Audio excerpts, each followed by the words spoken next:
성경 말씀 사무엘상 1장 27, 28절. 이 아이를 위하여 내가 기도하였더니 내가 구하여 기도한 바를 여호와께서 내게 허락하신지라. 그러므로 나도 그를 여호와께 드리되 그의 평생을 여호와께 드리나이다 하고 그가 거기서 여호와께 경배하니라. 5월달 국가적으로 가정의 달로 정해놓은 것을 따라서 가정의 달에 맞는 말씀을 한번 보고자 합니다. 오늘은 자녀를 하나님께 맡겨라 이런 제목으로 말씀을 나눕니다. 요즘 시대는 큰 이슈 중에 하나가 자녀 문제라고 할 수 있습니다. 자녀 교육에 지대한 관심을 가지고 있기 때문이고 또 자녀에 대한 과열된 교육열 때문에 그렇기도 할 것입니다. 사람에 따라서는 자기 자녀 때문에 기쁨을 얻는 부모도 있을 것이고 또 반대로 자녀 때문에 부모가 아픔을 겪는 부모도 있을 것입니다. 자녀가 없는 부모는 그 자녀 없는 것 때문에 고통을 당하기도 하고 자녀가 있는 부모는 그 자녀 때문에 오히려 고통을 당하는 일도 있습니다. 그러나 하나님 앞에서 이 자녀 문제를 생각할 때 먼저 자녀는 하나님께 속한 하나님의 선물이라는 개념을 먼저 가지는 것이 중요하다고 생각합니다. 그렇게 생각하면은 그 자녀는 부모에게 속하기 전에 먼저 그 자녀의 소속은 하나님께 속한 자녀라는 것을 인정하게 되겠지요. 다만 하나님은 자기 자녀를 부모라는 도구를 통해서 우리에게 허락하시고 그 자녀의 양육권을 부모에게 대신 주신 것이라는 개념을 가질 때 우리는 자녀들에 대한 하나님 편에서 건전한 자세를 가지고 양육할 수 있습니다. 그렇기 때문에 부모는 그 자녀를 자기 뜻이 아니라 하나님의 자녀이기 때문에 하나님의 뜻에 맞추어서 하나님께 합당한 자녀로 양육해야 될 책임이 있다고도 말할 수 있습니다. 그래서 그 자녀 교육에 최종 교육 목표가 있다고 하면은 하나님의 자녀가 되어서 그 자녀가 나중에 하나님 나라의 일꾼이 되어서 하나님께 영광 돌리는 자녀로 양육하는 것이 자녀 교육의 최종 목표라고 할 수 있겠죠. 자녀가 만약에 내 자녀는 내 아이다, 내 소유라는 이런 개념을 가지고 있는 부모는 자연적으로 그 자녀를 자기 부모 뜻대로 키우게 되겠고 그렇게 자라난 자녀 역시 그 부모의 소유라는 정체성을 벗어나지 못할 것입니다. 그러나 하나님의 자녀의 개념을 가진 부모라고 하면은 그 자녀를 양육할 때부터 그 자녀를 하나님의 뜻대로 양육하고자 할 것이고 그렇게 양육받은 그 자녀는 자기가 하나님의 자녀라는 정체성을 가지고 자라나게 될 것이죠. 그것은 비슷하지만 굉장히 다른 차이를 가지고 있습니다.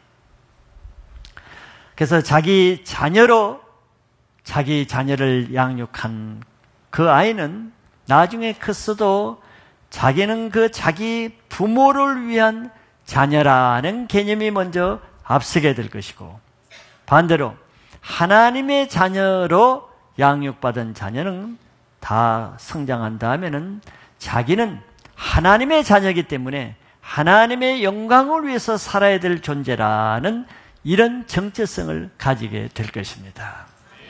삶이 달라지겠죠.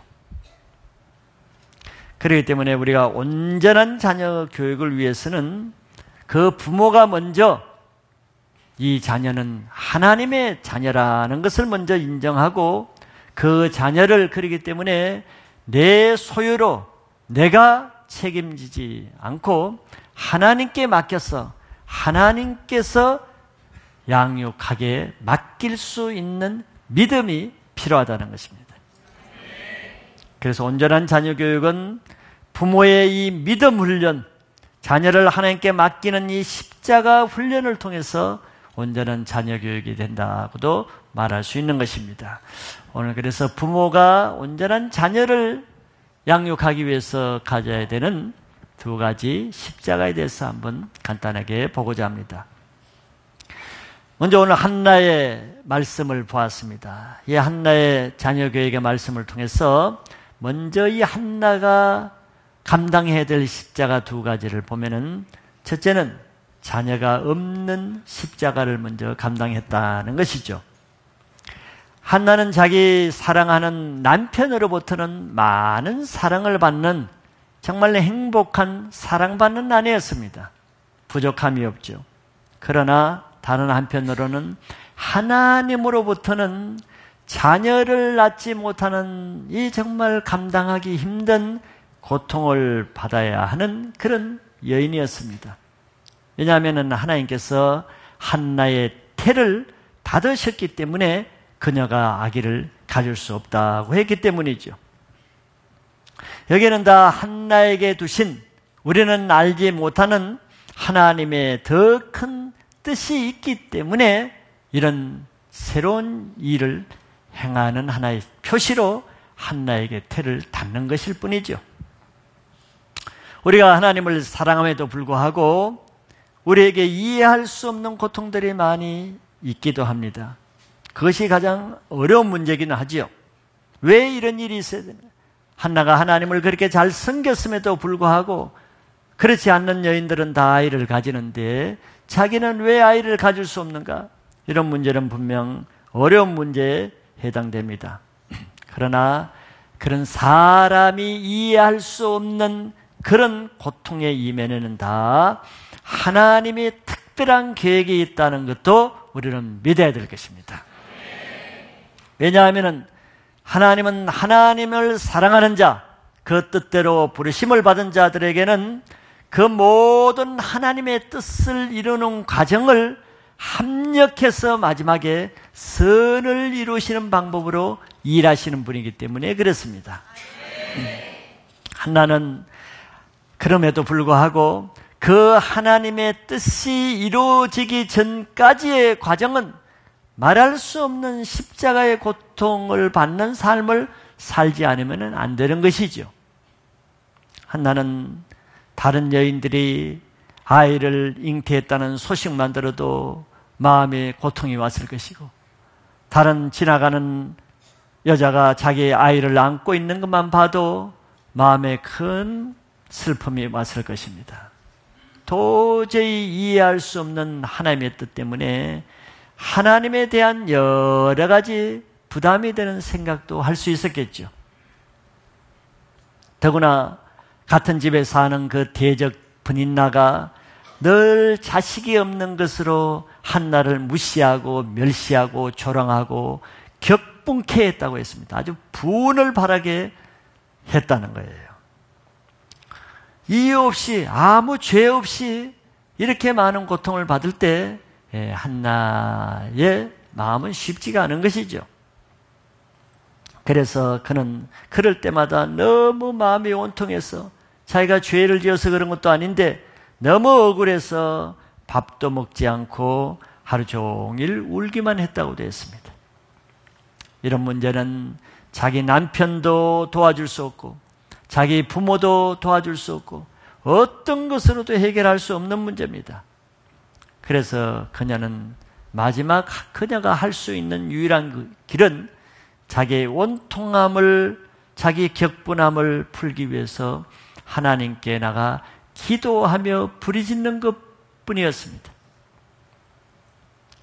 한나는 하나 앞에 전심을 다해서 자기 아픈 심정을 토해내는 기도를 했다고 했습니다.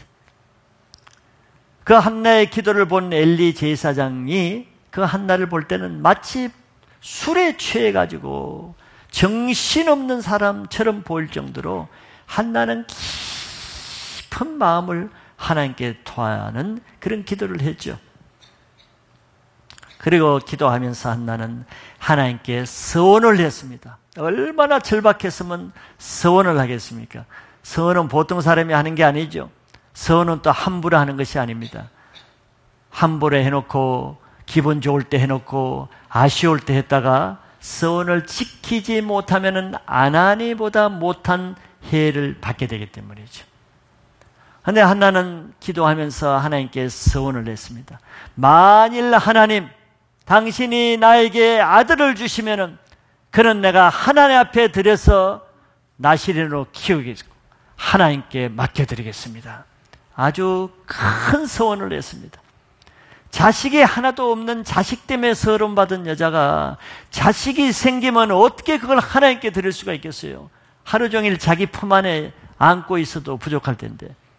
그러나 한나는 하나님께 담대하게 선을 냈습니다. 자식을 주면은 그 자식은 내 자식으로 여기지 않고 하나님께 드리겠습니다. 사무엘상 1장 11절에 한번 보면은 이렇게 기록되어 있습니다. 서원하여 이르되 만군의 여호와여, 만일 주의 여종의 고통을 돌보시고 나를 기억하사 주의 여종을 잊지 아니하시고 주의 여종에게 아들을 주시면 내가 그의 평생에 그를 여호와께 드리고 삭도를 그 머리에 대지 아니하겠나이다. 나시린으로 구별된 아들로 자기가 하나님께 드리겠다는 거예요. 하나님은 한나에게 두신 놀라운 계획을 이루실 계획을 미리 만세전에 예배하셨죠. 그런데 그것을 이루는 방법은 한나가 하나님께 나와서 기도하는 것을 통해서 이루시기를 원하는 거죠. 그래서 하나님은 한나가 하나님 앞에 나와 기도할 마음을 토할 수 있도록 그녀에게 번인날을 붙여서 많은 원통함과 격분함과 억울함이 가득 차던 환경과 여건을 하나님이 허락하신 것입니다. 한나를 미워해서 아니라 그렇게 해야만 한나가 그 문제를 가지고 하나님께 나와 기도할 수 있기 때문에 그걸 도와주는 것이라고 할 수 있는 것이죠. 그래서 하나님은 그 한나가 이 문제로 인해서 기도하지 않을 수 없도록 하신 거예요. 하나님은 그 한나의 기도를 보시고 하나님이 계획하신 대로 그 아들 사무엘을 주셨습니다. 남의 일인 경우에는 이것이 너무 쉽지요. 남에게도 권면할 수가 있죠. 그래, 어려울 때 기도해라 할 수가 있습니다. 그러나 모든 사람이 한나처럼 어렵다고 해서 다 기도하는 것은 아닙니다. 형편이 어렵다고 기도할 것 같은데 막상 자기가 닥치면은 형편이 어렵다고 하나님 앞에 나와서 기도합니까? 마음이 완고하는 사람은 오히려 어려우면 어려울수록 하나님께 불평을 더 많이 하고 하나님께 마음을 닫고 세상적으로 나아가고 세상적인 방법을 취하는 경우가 얼마나 많습니까? 그것을 통해서 그에게 하나님의 놀라운 계획을 두셨음에도 불구하고 그가 하나님의 뜻을 저버리고 기도하지 않을 때는 하나님 계획에서 떨어져 나가는 인생이 되는 거예요. 그래서 예수님은 많은 사람이 이런 하나님의 청함을 받은 사람은 많은데 하나님이 그 사람을 통해서 할 일을 가지고 있는 사람은 많은데 그 사람을 그렇게 기도하도록 청해 놓은 사람은 많은데 기도하지 않기 때문에 청함을 받은 사람은 많으나 택함을 받은 사람은 매우 적도다한 것입니다. 많은 사람들이 자식이 없다고 다 하나 앞에 마음을 토하면서 기도합니까? 기도하지는 않지요. 안 준다고 불평하는 사람은 많이 있죠. 그래서 한나처럼 기도하는 사람을 통해서만 하나님의 계획이 이루어지는 것입니다. 하나님은 우리의 중심을 보기를 원하시는 거죠. 우리에게 주어진 이해할 수 없는 환난과 원통하면은 다 그 이면에 하나님이 우리의 중심을 보시기 위한 하나의 테스트입니다. 하나님이 다 하시는 거예요. 세상적으로 보면은 운이 없고 재수가 없어서 나한테 이런 일이 생긴다. 그렇게 생각하면 그 사람은 사단에게 그냥 잡히는 것입니다. 늘 어려운 일, 이해할 수 없는 일, 도저히 용납할 수 없는 일이 있을수록 그때 하나님은 우리의 중심을 보시는 거예요. 마음의 중심이 하나님 중심이 아니면은 당장 불평하고 원망이 먼저 쏟아져 나오잖아요. 짜증내고 화를 내는 사람이 얼마나 많습니까? 그로 중심이 드러나는 것이죠. 우리는 이해할 수 없는 나에게 주어지는 어려운 역경, 또 억울한 일이 있을 때마다 하나님이 나에게 무슨 뜻을 두셨는가를 생각하는 사람이라 그러면은 그걸 하나님께로 나가는 초청인 줄 알고 하나님께 나가서 기도할 수 있기를 바랍니다. 그게 하나님의 뜻이. 그러면 하나님이 그 사람 각자에게 두신 하나님의 계획하신 놀라운 일을 그 중심을 보시고 기도를 통해서 이루어질 것입니다. 이게 하나님을 섬기는 사람의 지혜입니다. 하나님이 나를 통해서 역사하시고 일하고자 하는 일을 이루시는 방법은 바로 이런 방법을 통해서 일어나는 것이에요. 하나님 앞에 늘 겸손하셔야 됩니다. 늘 환난, 어려움이 있을 때마다 겸손하지 않으면 사단에게 잡혀서 불평, 원망으로 사단의 먹이가 되는 것이에요. 늘 어려울 때마다, 늘 불평이 나올 때마다 마음을 낮추고 반대로 나에게 주신 놀라운 하나님을 찬양하시기 바랍니다. 두 번째, 한나가 감당해야 될 십자가는 자녀를 드리는 십자가죠. 한나는 하나님의 뜻대로 사무엘이라는 귀한 아들을 받았습니다. 그러나 그 아들을 받아도 그녀에게는 약속한 것이 있죠. 하나님께 서원한 대로 그는 하나님께 드려야 했습니다. 자녀 때문에 많은 억울한 일을 당한 그 한나가 그 자녀를 땅에 놓고 싶지 않겠죠. 평생을 자기 품 안에서 그 아들의 얼굴만 바라봐도 배가 고프지 않을 정도로 그렇게 소중한 아들입니다. 그 아들의 모습을 보면서 인생의 즐거움과 만족과 자기 원통한 한이 풀어지는 그것인데, 한나가 그 아들을 자기 품을 떠나서 하나님께 맡겨놓는 것은 자기를 부인하는 십자가가 아니면 할 수가 없는 것이죠. 한나는 사무엘을 드리고 난 후에 얼마나 그 사무엘이 보고 싶었겠어요. 얼마나 다시 데리고 오고 싶었습니까? 집에 맛있는 거 있을 때마다 그 아이가 생각나고, 집에 좋은 일이 생각날 때마다 그 아이가 생각나고, 다른 아이들을 볼 때마다 자기 아이가 생각났겠죠. 그러나 한나는 약속을 지켰어요. 이것도 쉬운 것이 아닙니다. 당연하다고 생각하죠. 당연하지. 이렇게 생각할 수가 있죠. 약속했으니까. 그러나 이것도 쉬운 것이 아니에요. 많은 사람들이 우리가 알듯이 돈을 꾸는 빚쟁이들은 빚을 얻을 때는 뭐든지 할 만한 모든 말을 동원해서 돈을 꾸려고 합니다. 그러나 돈을 갚을 때는 전혀 딴 사람이 되죠. 결혼을 위해서는 40일 금식도 하고 어떤 배우자를 줘도 내가 다 감당하겠다고 해놓고 결혼한 다음에는 싹 달라집니다. 직장을 주면은 내가 하나님을 더 잘 섬기겠다 해놓고 직장을 줘보세요. 교회도 잘 안 나옵니다. 사람이 이렇게 간사한 거예요. 자기 아쉬울 때 하고 하나님 앞에 드려야 될 때는 전혀 딴 사람이 되는 거예요. 그러나 한나는 하나 앞에 받은 그 아들을 하나님의 은혜를 알고 약속대로 하나님께 드렸죠. 자녀를 하나님께 맡기는 거 쉽지 않습니다. 오늘 제목이 자기 자녀를 하나님께 맡기라 그랬는데 말은 쉽죠. 맡기는 거 쉽지 않습니다.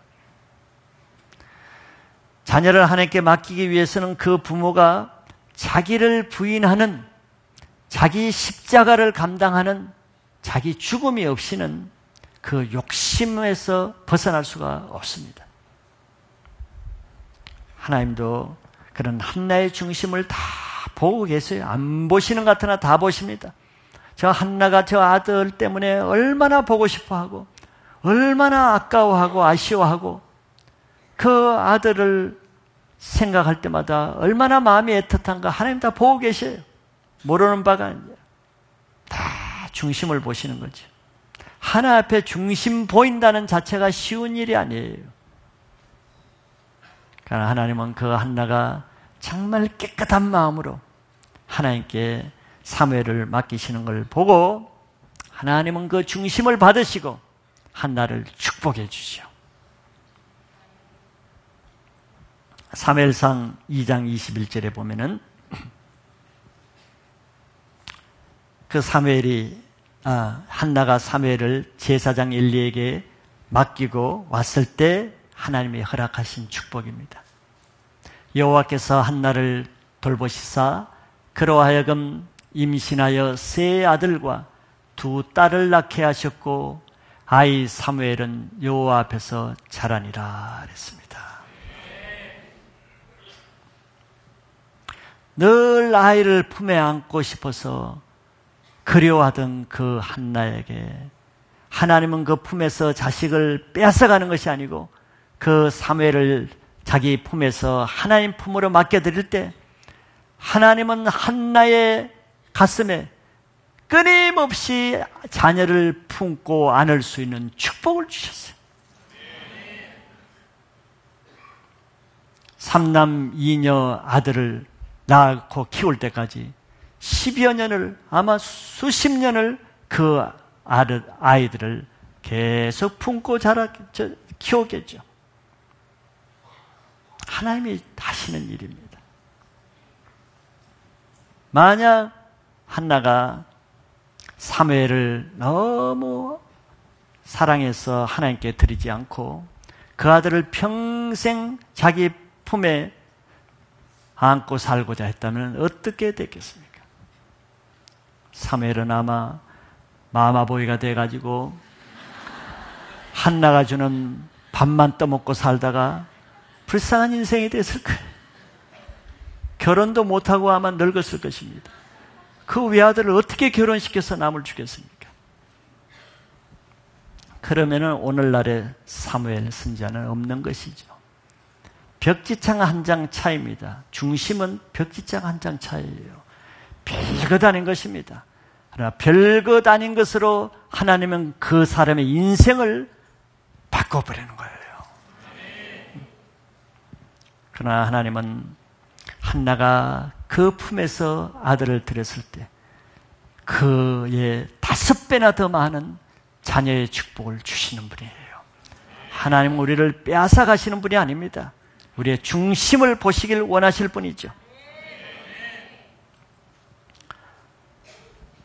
부모가 자녀를 하나님께 맡겨드릴 때 또 그 십자가를 감당할 때 그때 하나님은 그 자녀를 하나님의 자녀로 책임져 주시는 겁니다. 그렇기 때문에 우리가 자기 자녀를 하나님이 쓰시는 자녀로 키우길 원하신다면은 우선 먼저 부모가 자녀에 대한 인간적인 자기 욕심을 내려놓는 것부터 시작해야 됩니다. 부모로서 그걸 어떻게 하겠어요?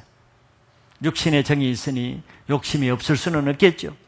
그래서 자기 부인의 십자가가 필요하다는 거예요. 자녀를 통해서 부모의 욕구를 충족하고자 하는 세상적인 야망과 꿈을 일단 포기해야 됩니다. 그것은 자녀를 포기하는 게 아니에요. 자기 욕심을 포기하는 것입니다. 구별하셔야죠. 부모의 욕심으로 키우는 자녀는 부모의 욕망을 이루어주는 하나의 세상적인 자녀로밖에 자랄 수가 없겠죠. 그것은 부모가 그 자녀가 하나님 앞에 나가는 길을 가로막는 역할을 하는 것입니다. 자녀를 하나님께 맡겨드리지 못하는 부모에게 무엇이 따릅니까? 평생 그 부모는 그 자녀 때문에 자기 인생의 발목이 잡힙니다. 자녀 때문에 평생 부모의 인생이 묶여져서 자유함이 없게 되는 거예요. 여러분들 부모 되신 분들을 자기 자녀 문제에서 얼마나 자유한 사람이 얼마나 됩니까? 자유하지 못한 사람이 너무나 많습니다. 왜? 부모가 자녀를 하나님께 맡겨드릴 때까지는 부모는 결코 그 자녀의 문제에서 자유할 수 없습니다. 평생 발목에 잡혀서 부모의 인생을 거민을 삼키는 땅이 되게 하는 것이 자녀 문제입니다. 부모의 인생을 다 끄집어내서 땅에 떨어뜨리게 하는 것이 자녀 문제예요. 그런 부모들이 얼마나 많습니까? 평생 자녀 문제로 골머리 앓고 자녀 문제 인생을 퍼붓는 부모들이 얼마나 많아요. 하나님이 자기 자신에게 하라는 주신 미션과 사명에 온데간데 없고 자녀에게 그냥 발목이 잡혀 있는 거예요.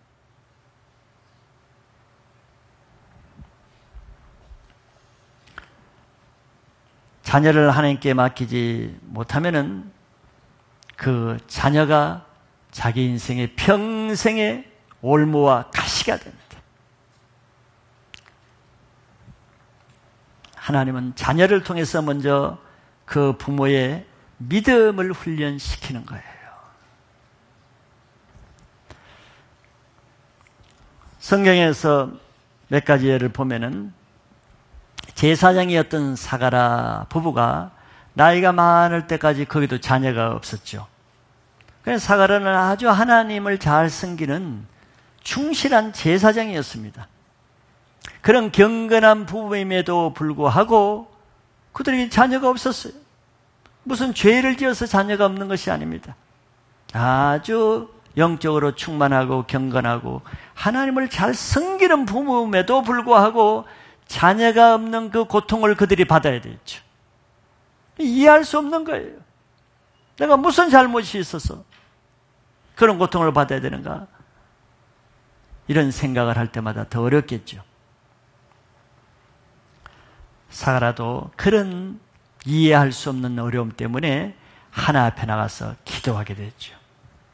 분양한다는 것은 기도하는 것입니다. 그 기도를 하나님이 보셨죠. 하나님이 자녀를 줄 계획을 사가랴에게 이미 두셨지만서도 그냥은 주시지 않죠. 그냥은. 사가랴가 기도하는 그 마음의 분량을 보시고 하나님이 세례 요한이라는 꿈 같은 자식을 주었습니다. 그러나 그럼에도 불구하고 그들은 이미 자식이 잉태했을 때 그가 나실인이 될 것을 이미 하늘부터 음성을 들었죠. 그들은 자기 귀한 그 아들을 얼마나 또 품에 안고 살고 싶겠어요. 늙음하게. 자기 사는 동안이라도 품에 안고 살고 싶었을 거예요. 그럼에도 불구하고 그 귀한 아들을 부모의 품을 떠나 좋은 집, 좋은 옷을 입고 좋은 음식을 먹이고 키우고 싶은 그 부모가 자식을 어디로 보냅니까? 광야, 먹을 것도 없고 입을 것도 없는, 잘 집도 없는 그런 광야 들판에 자기 자식을 내보내는, 그게 쉽지 않지요? 십자가입니다. 자기 아들을 자기 품에 붙잡아 놓는 것이 아니라 하나님께 맡겨드리는 그 부모의 믿음이 요한을 세례 요한으로 세워지게 만든 거예요. 만약에 이 사가랴 엘리사벳 부부가 자기 아들이 너무 귀하다고 해서 자기 집에 붙잡아 두고 자기 품 안에 두었다 그러면은 그 요한은 어떻게 되겠어요? 겨우 부패한 대제사장 밑에서 종교적인 제사장 역할을 하다가 한 인생 보내는 불쌍한 인생이 되었을 것입니다. 또 그거는 하나님 뜻도 아니고. 그러나 그 부모가 자기 인생을 하나님께 맡기고 그 아들을 발목을 잡지 않고 자기 품에서 그 아들을 하나님께 맡겨서 광야에 내보냈을 때 하나님은 그들을 굶어 죽게 하고 옷이 없어 얼어 죽게 만드는 것이 아니라 하나님은 강한 하나님의 용사로 만들어서 그 당시에 종교를 개혁하는 광야에 외치는 자의 소리로 하나님이 친히 세우시는 역할을 했습니다. 우리 이런 하나님을 왜 성경에 기록해 놨겠어요? 이런 하나님을 믿으라는 것이죠. 우리가 잘 아는 아브라함도 그분은 100세가 될 때까지 자식 때문에 훈련받은 사람입니다. 100세 때까지 그는 자식이 없는 것으로 얼마나 하나님 앞에 정말 많은 힘든 세월을 보냈습니까? 그러다가 겨우 100세 때 아들 하나를 얻었어요. 눈에 넣어도 아프지 않을 그런 아들이죠. 너무 귀한 아들이었습니다. 자기 인생의 소망이죠. 마지막 여생의 소망입니다. 자기 품에 놓아줄 수 없습니다. 하나님은 그것도 아세요. 하나님은 그 아브라함의 마음을 다 아시죠. 아브라함이 자기가 준 그 아들의 발목이 잡혀서 하나님 섬기는 것을 포기하지 않기 위해서 아브라함의 믿음을 또 시험합니다. 다른 것도 아니고 그 자식을 하나님께 번제로 드리라 했습니다. 이건 또 쉬운 일이 아니죠. 많은 사람이 이런 신앙, 이런 믿음의 테스트, 역경을 만났을 때 어떤 반응을 보입니까? 아브라함과 같은 반응이 아니죠. 믿음이 없는 사람은 금방 시험에 듭니다. 아들을 줄 때는 언제고 뺏어갈 때는 어떤가. 이런 하나님이라면 내가 더 이상 그런 하나님 믿지 않겠다. 대부분 이런 반응이 나오겠죠. 그리고 어떤 사람은 이제 아들을 얻었으니 뭐 하나님 필요 없다. 아들 데려가면 산으로 굴로 들어가서 하나님 안 보게 숨어서 살게. 그런 묘책을 꾸미기도 하겠죠. 아니면 어차피 죽을 일세 너 없이는 내가 못 산다. 둘이 가서 한강으로 가자. 뭐 이렇게 하는 사람도 있을 거예요. 그 아들 없이 무슨 소망이 있겠어 사실. 그러나 아브라함은 밤새도록 잠을 잘 잤습니다. 그리고 새벽 일찍 일어났습니다.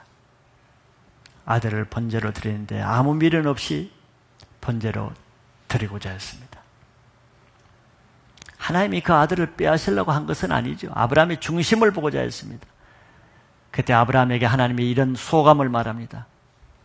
아브라함아, 내가 내 아들 내 독자까지도 내게 아끼지 아니하였으니 내가 이제야 내가 하나님을 경외하는 줄 아노라. 이제야라는 말을 했어요. 그전까지는 조그마한 시험들은 많이 거쳤지만 이제 결정적인 시험을 줄 때 이것까지도 하나님을 경외하는 것을 보고 이제는 내가 네가 나를 경외하는 줄 알겠다고 하나님이 소감을 발표하시는 거예요. 하나님 우리 마음의 중심을 보십니다.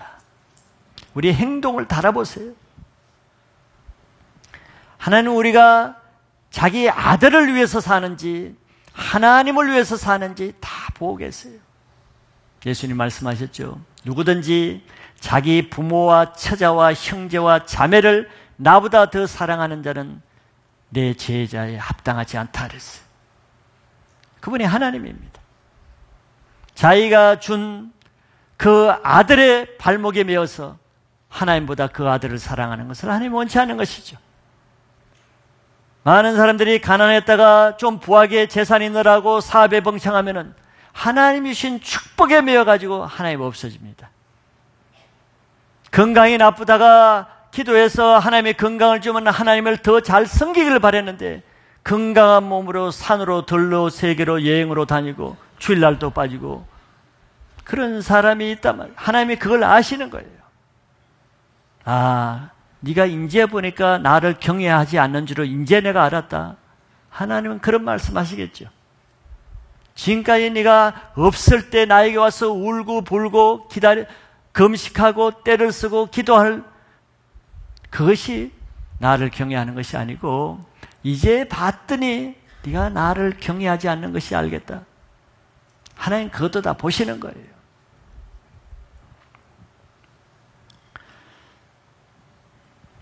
하나님은 우리의 중심을 보시기 위한 방법으로 우리가 감당하지 못할 어려운 역경도 주시고 힘든 시험거리도 주십니다. 그렇기 때문에 우리는 하나님을 경외하는 마음, 하나님을 신뢰하는 사람에게는 이거 아무 문제가 안 돼? 안 되죠. 하나님을 신뢰하는 사람에게는 하나님이 자기에게 어떤 일을 하든지 사실 시험거리가 안 되는 거예요. 별 문제가 없어. 누가 시험거리가 되겠습니까? 평소에 하나님을 신뢰하지 못하고 하나님을 믿지 못하고 하나님을 공경하지 못하는 사람은 그런 사건이 생길 때마다 이거는 문제가 되고 시험거리가 되는 것입니다. 여러분들도 어떤 사람을 존경하고 신뢰하고 믿는다 그러면은 그 사람이 비록 자기에게 이해하지 못할 어떤 일을 행한다 할지라도 그거 별로 문제 안 됩니다. 왜? 그 사람을 신뢰하니까. 시험이 안 되는 거예요.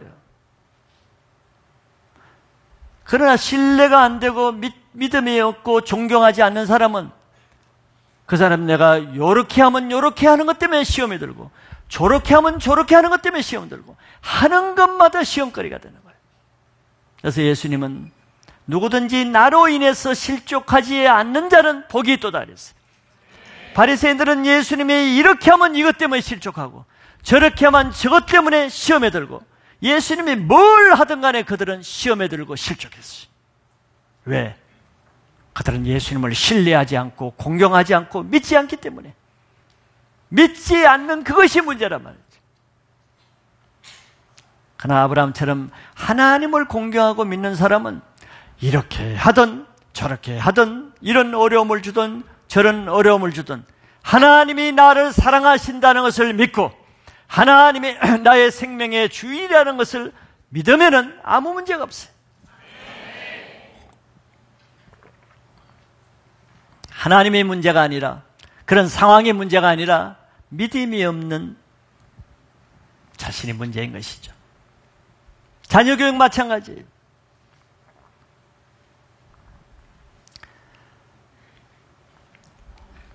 이렇게 하나님이 쓰시는 하나님을 믿을 때 그런 사람은 하나님이 자녀를 어떻게 하든지 하나님이 하신 대로 맡길 수가 있습니다. 왜 하나님께 못 맡기겠어요? 왜 하나님 말씀대로 양육하지 못하겠어요? 하나님을 신뢰하지 못하니까. 그 아이를 믿지 못하는 것이 아니라 하나님을 신뢰하지 못하니까 못 맡기는 거예요. 그렇기 때문에 하나님이 쓰시는 자녀들은 먼저 하나님이 그 부모들을 시험하시고 그 부모들의 믿음을 먼저 준비시킵니다. 왜? 그 부모들이 준비가 되지 않으면 그 자녀들을 어떻게 할 수가 없기 때문이에요. 부모가 그 자녀들의 인생에 발목을 잡는 역할을 하기 때문이죠. 그래서 부모가 준비되는 만큼 그 자녀를 준비시킬 수가 있는 것입니다. 자기 자녀가 정말 하나님 앞에 잘 되기를 원한다면 먼저 그 부모 자신이 하나님 앞에 바른 믿음을 가져야 되는 것입니다. 그것은 바로 자기 자녀를 하나님을 사랑하고 하나님의 뜻대로 사는 자녀가 되기를 진정으로 부모가 원하는 그 믿음이 있어야 되는 거예요. 우리가 농담 삼아 어떤 실제적으로 일어난 일들, 어떤 교회 선교부장을 맡은 장로가 그냥 계속 청년들에게 선교지에 나가라고 독려를 하면서 막 내보내고 하는데 어느 날 자기 아들이 선교사로 지원을 했어. 그랬더니 그 아들을 절대 안 된다고 막 말리는 거예요. 이게 실제입니다. 실제 실화예요. 자기 아들의 인생을 가로막는 것이 그 부모입니다. 부모. 말로는 자기 자녀가 하나님의 자녀가 되기를 원하고 자기 자녀가 하나님의 일꾼이 되기를 원한다고 말은 누구나 할 수 있어요. 명분으로 누구나 할 수가 있어요.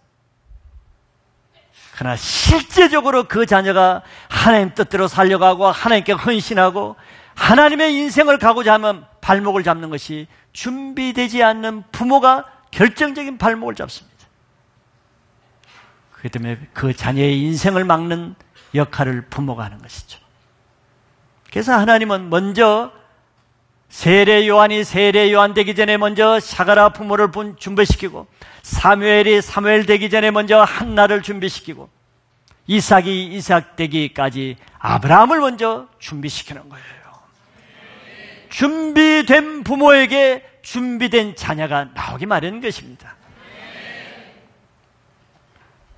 하나님은 자기 자식을 하나님보다 더 사랑하는 것을 싫어하고 미워하죠. 그것은 자식이 우상이 되어서 하나님을 섬기지 못하게 하기 때문입니다. 그런 사람은 자식을 섬기지 하나님을 섬기지 않기 때문에 그래요. 요즘 자녀들은 다 한둘밖에 되지 않습니다. 옛날엔 다 많이 난 시대에 비해서 자녀들이 너무 부모에게 소중한 존재가 되죠. 그래서 자녀들은 하나님께 맡기지 못하고 그 자녀가 우상시 되는 그런 현상들이 믿는 가정 안에도 많이 일어나죠. 자녀를 하나님께 맡기지 못하고 자기 품 안에서 자기 자녀로 키우고자 하는 욕심이 부모에게 있기 때문에 그렇습니다. 그래서 기러기 부부가 탄생하는 것이고, 그래서 남편을 섬기는 아내가 없어지고 대신 자녀를 섬기는 엄마의 역할이 가정에서 늘어나는 것이죠. 가정에 엄마만 있고 아내가 없어져가는 시대입니다. 엄마들이 아버지의 권위보다 자녀의 권위를 더 높이는 현상들이 일어나는 것이죠. 가정 파괴를 밖에서 하는 것이 아니고 가정 파괴는 안에서 일어나는 거예요.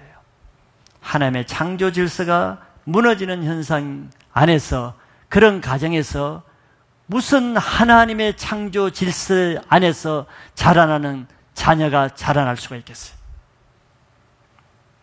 그런 가정 안에서 자녀들은 갈수록 아버지의 권위를 무시하고 아버지를 존중하는 마음이 없어지고 자기가 왕인 것을 습득해 나가는 것이죠. 모든 때와 고집과 요구를 다 들어주는 엄마 밑에서 그는 왕으로 자라는 것입니다. 그로 인해서 하나님을 경외하는 것도 없고 하나님의 권위에 순종하는 것도 모르고 오직 모든 사람이 자기 요구에 순종해 주기를 원하는 교육을 가정에서부터 배우는 것이죠. 그렇게 자녀를 양육하게 되면은 그 자녀는 자기밖에 모르는 독선적이고 독불적인 자녀가 됩니다. 자기 고집 하나 꺾지 못하고 자기 감정 하나 부인하지 못하기 때문에 분노가 있고 폭발적인 감정으로 우발적인 사고를 저지르고 관심병사가 되고 관심 학생이 되는 거예요. 남을 배려할 것을 못 배우잖아요. 남을 존경하는 것을 배우지 못하고 자기중심적으로 모든 것을 생각하는 나이, 이기적인 나이가 되는 것이죠. 그것은 하나님 앞에 아무데도 쓸 데가 없습니다. 그 아이가 하나님 앞에 나중에 만약에 쓰기 위해서 부르심 받는다면 훈련 받아야 될 내용들이 몇 배가 되겠죠. 너무나 많은 훈련을 받아야 하기 때문에 훈련받다 그 인생이 끝나는 것입니다. 왜? 기초가 안 돼 있어요. 그런 자녀가 세상에서 어떤 인간이 될 것인가는 누구나 다 예측할 수가 있습니다. 세상에는 성공할 수가 있겠죠. 수단방법을 가리지 않고 세상적으로는 성공해도 그가 세상에 빼앗긴 세상의 자녀가 되지 하나님의 자녀가 되는 것은 아닙니다. 그 자녀로 인해서 고통은 다 고스란히 그 부모의 몫이 되는 거죠. 뿌린 것을 거두는 것입니다. 우리 마지막 때 하나님의 쓰시는 자녀가 되기를 원한다 그러면은 먼저 부모가 자녀에 대한 인간적인 욕심을 내려놔야 됩니다. 자녀와 솔타에 대해서 묶인 관계가 먼저 끊어져야 되는 것입니다. 내 자녀, 내 소유라는 것이 자녀와 부모를 솔타이 되게 만드는 거예요.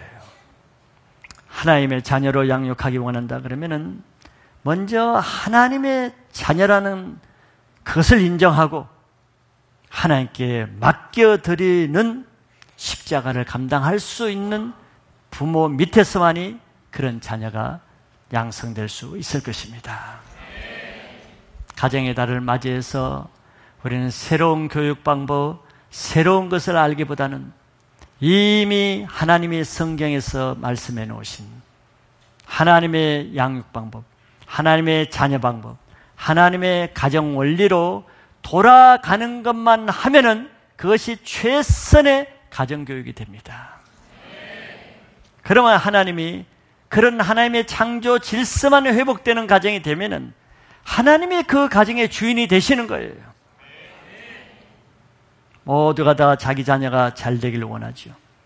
그러나 자기 자녀가 잘 되는 것을 보는 부모들이 얼마나 됩니까? 갈수록 희박한 거예요. 문제아들이 더 늘어가는 시대지, 교육열은 갈수록 더 늘어가고 과외는 더 갈수록 늘어지고 사교육부는 눈덩이처럼 늘어가도, 그러면 옛날보다 자녀들이, 우리 시대는 사교육도 못 받고 과외도 못 받은 세대보다는 훨씬 좋은 자녀가 나와야 될 거 아니에요. 우리는 다 방목현상으로 그냥 지가 자란 세대인데, 그냥 요즘은 품에 안고 눈에 넣을세라 이렇게 크면은 요즘 시대는 다 천사들이 나와야 될 거 아니냐고. 요즘 시대처럼 무서운 아이들이 없는 거예요. 하나님의 원리를 벗어나서는 그것은 속는 것입니다. 헛고생하는 것이죠. 하나님이 함께 하시지 않은 자녀 교육은 다 헛수고요, 무너지는 것입니다. 하나님께로 돌아가서 하나님이 키우시는 자녀가 되기를 원한다면 부모가 먼저 하나님께로 돌아와서 신실한 하나님의 자녀가 먼저 되시길 바랍니다. 그러면 그 부모에 의해서 그 자녀가 하나님의 자녀로 자라나게 하실 것을 믿으시길 바랍니다. 그래서 가정의 달을 맞이해서 우리 자녀 교육을 한번 되짚어보고 체크해보고 하나님 말씀대로 다시 회복되는 좋은 기회가 되시기를 축복합니다.